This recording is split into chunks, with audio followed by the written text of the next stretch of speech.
In today's episode, I'm going to tell you why you have not been closing the amount of sales you know you should be closing and what to do about it.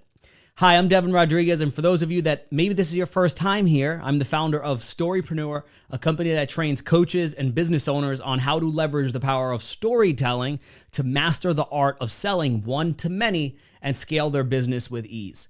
Today, I want to talk about a topic that is very important. Why? Because it's literally taking money out of your pocket. If you're anything like me, chances are you want to sell more and more of what you have. Why? Well, number one, for the obvious reason that it will generate you and your company more money, but also because it will enable you to touch so many more people. But today I want to spend a little bit of time talking about the reason why people are not saying yes even more than they are saying yes to your offer right now. And let me preface this with saying, the problem is not your offer. It's not that you don't offer one-on-one coaching. It's not that you don't offer enough of whatever. The offer is not the issue. And so many times when we don't hear yes enough, I know at least myself, I used to just think, what is wrong with my offer? What am I not doing right? What do I got to tweak? What do I got to add? How do I got to use Alex Hormozi's value equation to make it better? And I would sit there at my desk and I would open up $100 million offers and I'd sit there and think, what am I not doing that I should be doing?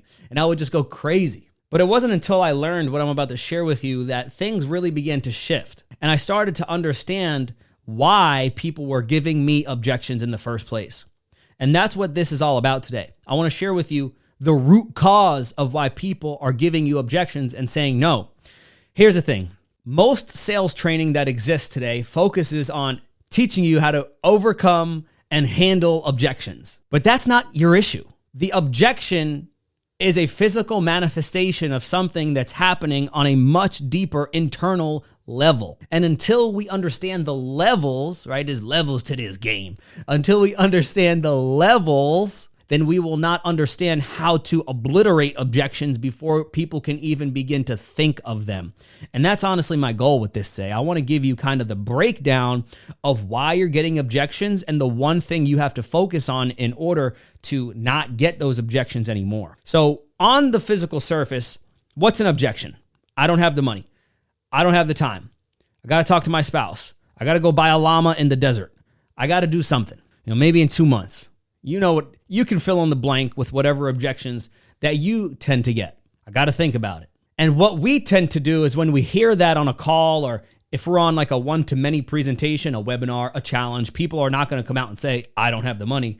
But that's what their thoughts are. That's what they're thinking. So we have to break down these objections. Why? Because what most people do is, like I said, they tend to just attack the objection. Let me tell you these 27 closes on how to overcome it. But unless you're changing the root, you can never change the fruit. And the fruit is the objection. The root is something much deeper. So if you want to change the objection or destroy the objection, you got to go attack the root, which is not the objection.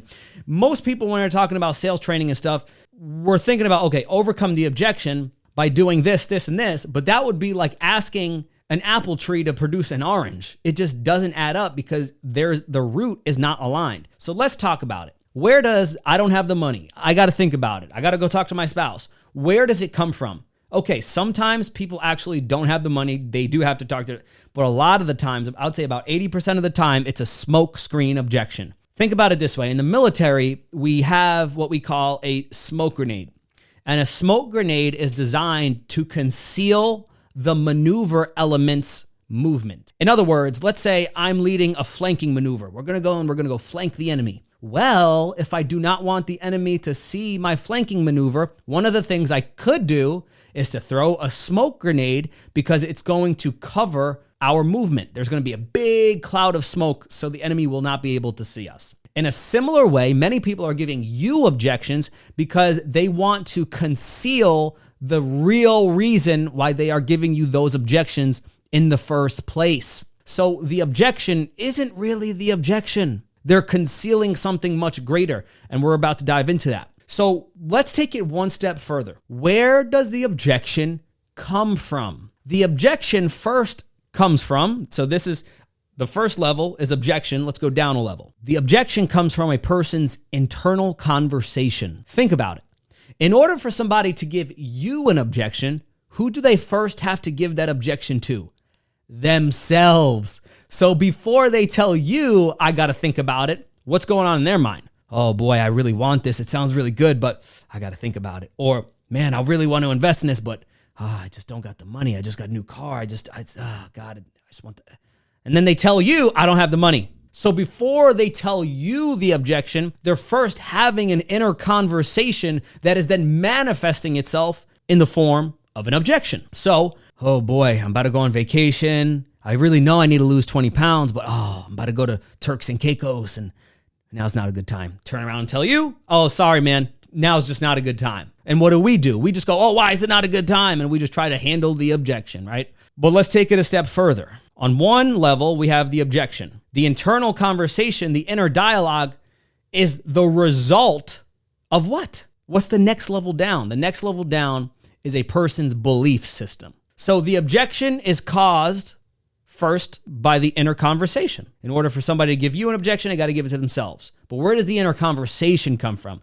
The inner conversation comes from a person's belief that they hold to be true for themselves. It's something they believe. Let's use the money example. Someone tells you, I don't have the money. What do they tell themselves? Man, I really want to do this, but I just don't got the cash.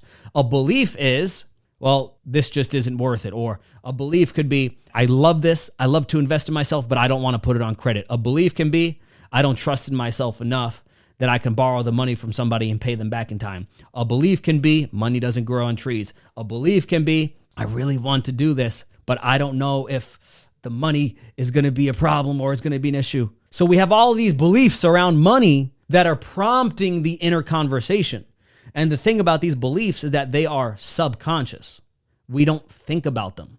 So this whole process that I'm walking you through is not something that people consciously know. It's all beneath the surface. So we have the objection, which comes from the inner conversation, which comes from a person's belief system. It's the things that they hold to be true about themselves.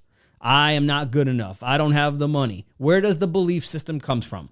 The belief system comes from a person's self-image. A person's self-image, I love how Dr. Maxwell Maltz puts it. He says, imagine you are in a movie theater and you sit down, you got your popcorn, you drink, and a movie comes on in front of you. And it's the person that you believe that you are. What would that movie be? What would that screen show? So the self-image is the person that you believe that you are. Now, of course, how is this different from belief, Devin? Well, your self-image is comprised of your accumulation of beliefs. So on one end, we have a belief. Self-image is the accumulation of all your beliefs. So the real objection is not, I don't have the money. It's the person's self-image that you're battling, quote unquote, right? So the person's self-image is a mental image that they have formed of what is possible for them. And the thing is that once this mental image is formed, the subconscious mind does everything in its power to prove the person right. So if the person believes that they're not worthy, they're not good enough, they don't have the money, they got to think about it. They don't act quickly. They always have to rationalize and think about it for 2 days. What is the subconscious mind's job? The subconscious mind's job is to prove you right. So if a person's self-image is one of I'm not worthy, well, that can manifest itself in many different objections. But what we tend to do is we just want to go after, well, why do you got to think about it? But we don't spend the time with the person, or if we're on a masterclass or challenge, we don't spend the time helping a person develop a new self-image that will enable them to take action. But there's one more level to this, one more step down. Where does a person's self-image come from? Person's self-image comes from a person's identity. A person's identity is who they believe that they are at their core. This is comprised of a person's history.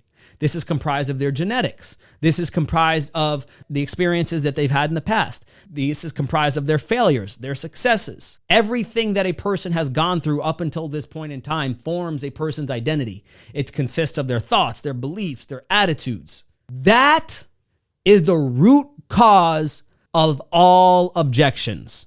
A person's identity. And when you think of identity, you can think of the two words, I am.